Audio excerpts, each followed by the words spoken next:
Well, we got here.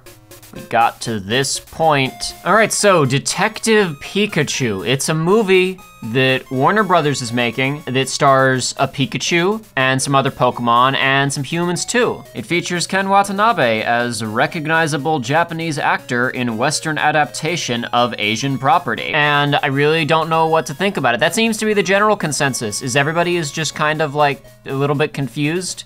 I mean, not like it's necessarily even in a good way or bad way. Like people are saying, wow, parts of this look like more than I ever wanted, and other parts of this just really, I'm not sure what to think. I don't think I've watched a trailer in a long time that has just left me legitimately as befuddled as this one. I honestly don't know what to think of Detective Pikachu. Or I should say Pokemon Detective Pikachu, because that's important. It's not just Detective Pikachu. It's like a Star Wars story, you guys. This is Detective Pikachu, a Pokemon story, part of the extended Pokemon cinematic universe, I'm sure. Which isn't necessarily even a bad thing, I suppose. Like, there's lots of different things you could do in this setting, and they're just kind of starting out with this kind of more focused murder mystery detective story type thing before I guess they would hypothetically want to move into weirder stories about gods and kings. But I'm just trying to put myself in the pitch meetings and the discussions of how did we wind up with the,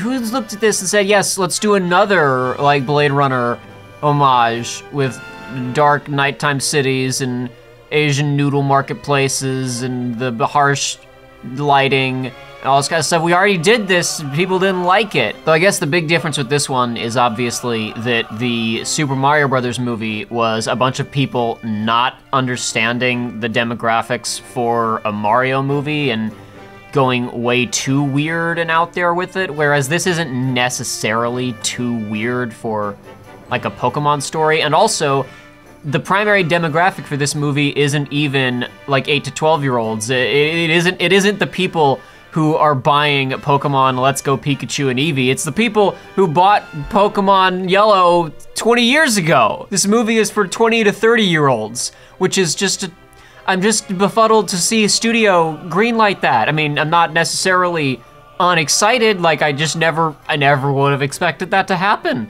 That doesn't like change the odds of this movie being a disaster or not a disaster, really. I just did not expect somebody to make the right call on the demographics for a Pokemon movie. Like, we've got this kid who used to want to be a Pokemon trainer, but oh, he's out of that life now, standing in as our surrogate for cynical millennials who have grown old and out of love with the Detective Pikachu, and they must rediscover their affections for this character. I don't need a Pokemon, period. And apparently they must also rediscover the horrors of capturing monsters inside of small balls and holding them against. What is going on with all of these Pokemon? Like, okay, so why is it that that over here, Charmander is like a normal looking Pokemon type cartoon, and then, but later, Charizard is, he's like this, looks like a... Go ahead and say it.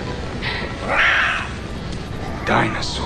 Why is Ryan Reynolds voicing Pikachu? I mean, to be clear, I'm sure he'll be good as the character. He sounds good in the trailer. There's absolutely nothing wrong about this. I'm just wondering, again, how we got here. Why is it turning into Inception here? I don't know, maybe we are gonna, you know what? We're probably setting up all of the hunting after Pokemon gods and the old ones for the Pokemon cinematic universe, right? Detective Pikachu is gonna have to solve the mysteries of life, the universe, and everything. So I guess the villain of this movie, whoever that is, uses Greninjas as like their personal covert hit squad, which is, you know, I admit my knowledge of the Pokemon overall roster is somewhat limited, but I'm hard-pressed to think of another Pokemon I would really want for my brutal elite hit squad. Let's see, what else would I...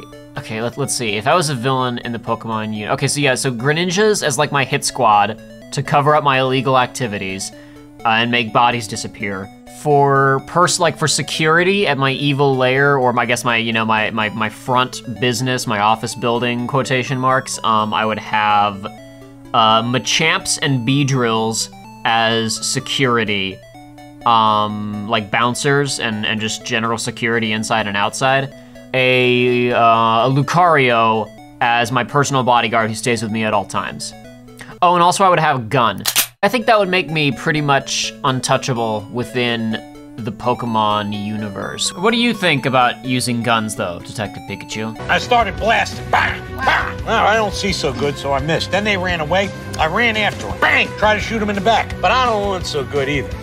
Anyway, you guys all think I'm a hero, and I'll accept that responsibility. I do think that by deciding to go with this type of plot, they're probably going to dodge a lot of the problems we conventionally see with video game movie adaptations, because they're not trying to adapt the winding, meandering plot of a game. They're kind of doing their own plot, or at least I don't know how directly this is gonna adapt Detective Pikachu. I assume not very directly at all. But point being, they're just telling a story set in a video game universe as opposed to trying to directly adapt a video game plot, as most video game movies do, to their detriment. So I don't know, maybe that'll turn out well for them. But beyond that, I hesitate to offer any speculation as to the quality of this film, mostly because that's always pointless, but in this case specifically also because I'm just so confused by how did we manage to wind up on the timeline